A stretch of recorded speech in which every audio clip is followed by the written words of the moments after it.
Hello my dear friends, I hope आप सब अच्छे होंगे। आज के इस लेक्चर में हम पीएन जंक्शन के सिंबल और डायोड करंट इक्वेशन इन्हीं दो मेन टॉपिक्स पे आज बात करने वाले हैं। पिछली क्लास में हमने देखा था कि फॉरवर्ड बायसिंग कैसे काम करती है, रिवर्स बायसिंग कैसे काम करती है और नी वोल्टेज क्या होता है। तो आज के इस लेक्चर में हम बात करेंगे diode symbol and diode current equation इन्हीं पे, और डायोड करंट इक्वेशन पे कुछ न्यूमेरिकल सॉल्व करेंगे। सो स्टार्ट करते हैं आज का अपना lecture. The symbol of PN junction, the symbol of PN junction diode. PN junction diode का सिंबल क्या होता है, ये एक बार मैं आपको बनाना सिखा देता हूँ। Simply a triangle and line. This is, and positive side is called anode and negative side is called cathode. This is simply a p type and this is n type. इसको डेफिनेशन की मदद से आपको समझाता हूँ कुछ। वही है जो मैंने आपको बताया था। The symbol of a diode circuit diagram is an equilateral triangle with a line that runs through one of its vertices parallel to the opposite side. वही है जो मैंने आपको बताया है। देयर आर टू टर्मिनल्स हैं जो मैंने आपको बताया था, anode and cathode. Positive side is called the anode and negative side is called the cathode.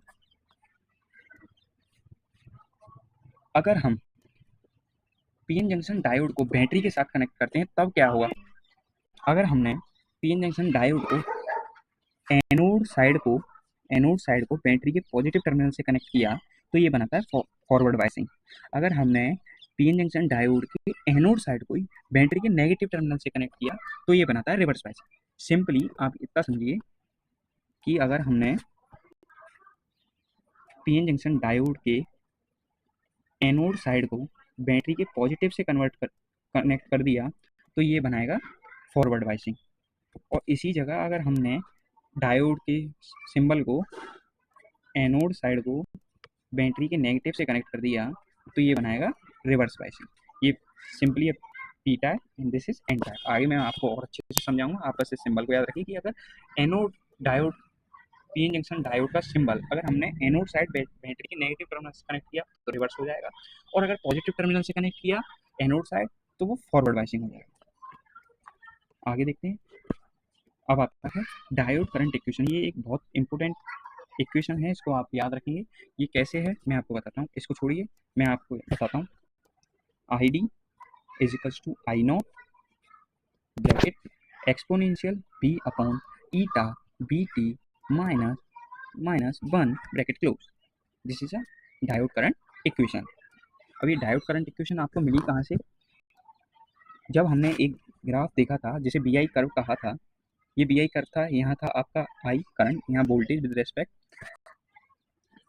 इसमें after a particular knee voltage हमारा करंट इंक्रीज कर रहा था with respect to voltage, because हमारी डिप्लेशन लेयर जो थी वो बिल्कुल इस पॉइंट पे नी वोल्टेज पे आकर खत्म हो जा रही थी। पिछले लेक्चर में जो मैंने आपको समझाया था, वोल्टेज बढ़ाने डिप्लेशन लेयर कम हो गई थी तो वोल्टेज बढ़ाने से हमारा करंट बढ़ता जा रहा था। करंट हमारा वेरी कर रहा था।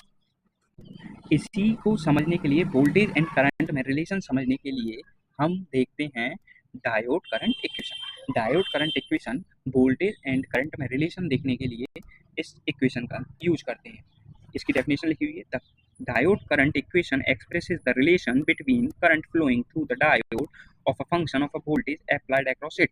वही है जो मैंने आपको बताया था कि वोल्टेज और करंट के बीच रिलेशन देखने के लिए हम डायोड करंट इक्वेशन का यूज करते हैं। आगे चलते हैं, इसमें कुछ न्यूमेरिकल सॉल्व करेंगे। अब मैं आपको बता देता हूँ इसमें क्या क्या है।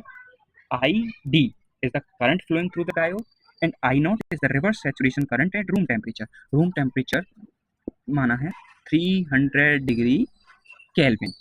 And the Q is the charge on the electron जिसकी वैल्यू ये है 1.6 into 10⁻⁻19 coulomb. And B is the voltage applied voltage across the diode. Diode पे अप्लाई किया गया वोल्टेज। And eta is the exponential identity factor है जो कि कांस्टेंट है। अगर न्यूमेरिकल में जर्मेनियम दिया गया है तो उसको 1 कंसीडर करेंगे, और सिलिकॉन दिया गया है तो उसके लिए 2 कंसीडर करेंगे। और के क्या है, के is a Boltzmann constant that's value is 1.38 into 10⁻⁻23 joule पर केल्विन। ये इसकी वैल्यू है, इसे भी आप याद रखेंगे पुट करने में। And T is the absolute room temperature in a kelvin that is 300 degree kelvin. अब हमने जब आपको डायोड करंट इक्वेशन का फॉर्मूला बताया था जिसमें था I D is equals to I naught exponential V upon eta V T 1 minus bracket close. तो इसमें जब बी टी है उसको हम और सिंपली तरीके से कैसे लिख सकते हैं। इस इक्वेशन में जो बी टी है उसको क्या कहा गया है, बी टी जो है आपका टर्मिनल टर्मिनल वोल्टेज है। बीटी इज टर्मिनल वोल्टेज, जिसे हम न्यूमेरिकल में पुट करके थोड़ा जटिल क्वेश्चन हो जाएगा, इसलिए उसको और अच्छी तरीके से समझने के लिए इसकी वैल्यू फाइंड कर लेते हैं, जो कि है बीटी इज इक्वल्स टू के टी अपॉन क्यू। इसकी वैल्यू आती है वोल्ट्स में, वोल्ट्स में इसकी वैल्यू आती है। तो हमें के पता है वोल्ट्स में कांस्टेंट होता है, टी हमें रूम टेम्परेचर पता है, क्यू हमें इलेक्ट्रॉन चार्ज पता है कितना है। तो जब इसकी वैल्यू हम पुट करते हैं, आप मेरे साथ साथ इसकी वैल्यू समझिए मैं क्या कर रहा हूँ। वी टी इक्वल टू के की वैल्यू कितनी थी 1.38 इंटू 10⁻⁻23, ठीक है। जूल पर केल्विन नहीं लिख रहे हैं इसकी यूनिट, ऐसे unit into room temperature 300 upon charge कितना था 1.6 इंटू 10⁻⁻19 कूलम। जब आप इसे कैलकुलेटर की मदद से सॉल्व करेंगे तो आपको क्या वैल्यू मिलेगी, आपको वैल्यू मिलेगी B T is equal to 26 millivolt. Millivolt आपको ये वैल्यू मिलेगी, जिसको आप इस डायोड करंट इक्वेशन में डायरेक्ट पुट कर सकते हैं। कैसे पुट करेंगे मैं उसको एक बार और लिख के बताता हूँ। I D equals to I not bracket start exponential B upon eta. यहाँ पे जब हम बी टी लिख रहे थे, बी टी ना लिख के इसकी वैल्यू 26 मिली वोल्ट लिख देंगे। क्या है, मल्टीप्लाई ये ब्रैकेट में 26 millivolt minus 1 bracket close. I hope आप सभी को समझ में आया हुआ मैंने क्या कहा है कि बी टी वोल्टेज टर्मिनल था, उसको डायरेक्ट क्वेश्चन में पुट कर सकते हैं, जिसको लिखते हैं हम के into T upon Q. Q हमारा चार्ज था इलेक्ट्रॉन का, के हमारा बोल्ट्जमैन कांस्टेंट था और टी रूम टेम्परेचर पे था। आगे चलते हैं, आपको और अच्छे समझ में आएगा। बस आप डायोड करंट इक्वेशन याद रखेंगे, ये मैंने यहाँ पे लिख दिया है, आपको दिक्कत ना हो इसलिए। ये डायोड करंट इक्वेशन है, बीटी की डायरेक्ट वैल्यू हमने पुट कर दी है। अच्छा, कभी कभी एकेटिव एग्जाम में 2 मार्क्स में एक बहुत इंपॉर्टेंट क्वेश्चन है जो कि पूछ लेता है, आपको इसमें याद रखना है कि एक्टिव डिवाइस और पैसिव डिवाइस में अंतर क्या होता है। ये मैंने आपके लिए डाला है। एक्टिव डिवाइस और पैसिव डिवाइस में आपके इंटरनल एग्जाम में भी एग्जाम में पूछ लेता है कि what is the difference between active device and passive device. तो एक्टिव डिवाइस क्या होती है और पैसिव डिवाइस क्या होती है। Active device have the ability to modulate और चेंजेस द इनपुट वोल्टेज और सिग्नल, यानी ऐसी डिवाइस जिसके पास एबिलिटी हो चेंज कर दे वोल्टेज और सिग्नल को, उसको एक्टिव डिवाइस कहते हैं। और पैसिव डिवाइस जस्ट इसका अपोजिट, जिसके पास एबिलिटी ना हो इनपुट को चेंज करने की। एक्टिव डिवाइस में क्या आता है, they rely on external energy source, ये रिले करते हैं एक्सटर्नल एनर्जी सोर्स पर। और पैसिव डिवाइस क्या होता है, they do not relay on external energy source, यानी एक्टिव डिवाइस का ये भी उल्टा है, ये रिले करते हैं एक्सटर्नल एनर्जी सोर्स पर और ये नहीं करते हैं, पैसिव डिवाइस नहीं करते हैं। इसका एग्जांपल होता है BJT, FET, FET, conductor, capacitor, etcetera. इसे हम बीजेटी और एफईटी को नेक्स्ट यूनिट में पढ़ेंगे, यूनिट 2 में। इसे आप याद रखेंगे, ये इंपॉर्टेंट है 2 मार्क्स के पर्पज से। अब हमारा पहला न्यूमेरिकल आता है डायोड करंट इक्वेशन पे। डायोड करंट इक्वेशन पे हमारा पहला न्यूमेरिकल आता है। ये न्यूमेरिकल चुने हुए हैं जो कि अब तक के एकेटिव एग्जाम में पूछे गए हैं, और आपको मैं पीडीएफ दूंगा, आप उसे सॉल्व कर सकते हैं। मैं समझाता हूँ, आप समझिएगा। Numerical 1, the current flowing through a certain germanium diode at a room temperature in reverse bias is 0.15 microampere. Determine the current flowing through the diode when applied voltage is 0.12 voltage. एक एक करके हम समझते हैं कि इसमें हमने क्या समझ आया कि करंट किस में फ्लो हो रहा है, जर्मेनियम डायोड में। उसने कहा है current flowing through the certain germanium diode at a room temperature. तो जर्मेनियम के लिए हमने ईटा क्या बताया था, ईटा कांस्टेंट होता है। जर्मेनियम के लिए कितना होता है, जर्मेनियम के लिए ईटा होता है आपका 1 एट अ रूम टेम्परेचर। और रूम टेम्परेचर हमने बताया था, रूम टेम्परेचर कितना होता है 300 डिग्री केल्विन, ठीक है। और रूम टेम्परेचर है तो हम डायरेक्ट बीटी की वैल्यू कितनी पुट कर सकते हैं, मैंने भी आपको यानी वोल्टेज टर्मिनल की वैल्यू कितनी पुट कर सकते हैं अभी बताया था। BT is equal to 26 millivolt voltage terminal. I hope आपको यहाँ तक समझ में आया हो, मैं साफ से लिख दूंगा इसे, साफ तरीके से आपको अच्छे समझ में आएगा। आगे क्या कहा है, in reverse biased is 0.15 micro ampere determine the current flowing through the diode when applied voltage is 0.12 volt. यानी कि अप्लाइड वोल्टेज कितना है, अप्लाइड वोल्टेज है 0.12 voltage and reverse saturation, reverse biased is that are called reverse saturation current.